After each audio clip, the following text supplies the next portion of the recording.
Hi guys, welcome sa ating channel. Ayan po, ngayon po pala ay kami ay mag-picnic sa maliit lang po na ilog. Ayan po, dumaan po kami dito para bumili ng gin at tatay. Alam nyo na yan, gin is life.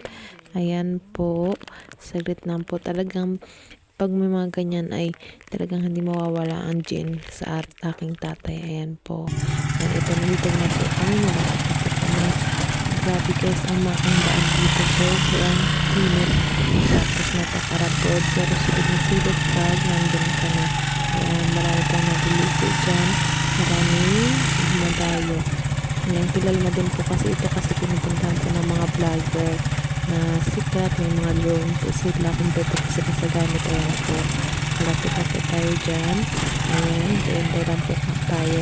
Mainit po ang panahon. Punta namin dyan. Ayan. Ito, malapit-lapit na sa katotohanan. Ayan guys, hintay lang po tayo. Talaga mahirap po ang tricycle namin sinakyan. Rapid po ang daan dito sa amin.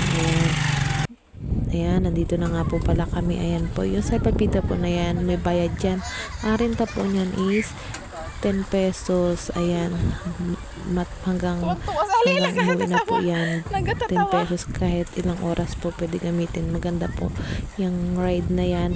Pumunta po kayo dun sa napakataas. Tapos malakas ang agos dyan to. Dito lang banda, oh. Yan po yung anak ko. Tapos pamangkin ko, mga pamangkin ko.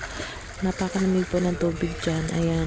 Hindi po malalim. Hindi Dito po na kay banda, wag na malakas to. lang po Malakas ang agos. agos doon. Napakalinis. Ayan, yun po, cottage po, mga cottage po yun. Hindi na po kami nag-cottage.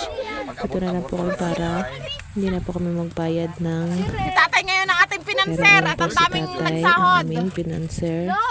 Pinanser ngayon. Ayan. O, 20 o, darwa o.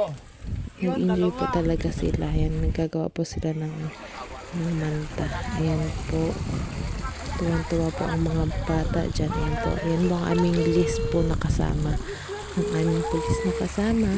Ayan. Ayan po, enjoy po sila yung ride na yan. Maganda po talaga yan. Kung pupunta po kayo, subukan nyo po yan. Wag ka dyan. Napakalayo po ng papagusan nyo. Malikot, pasensya na po at malikot ang aking camera. Ayan po ang aking bibihan. Kahit saan po kami pumunta, nadala ko po talaga yung dulo na yan. Ayan, kainan time na po kami. Wala po kaming baon, talagang maliligo lang po kami. Tanghalian po, ayan yung bali December 3 po yan. Yung mga tira-tira nung New Year, dinala namin, charot. Ayan po, tumidilim ng panahon. Uulan na maya-maya. Thanks guys for watching. See you next vlog.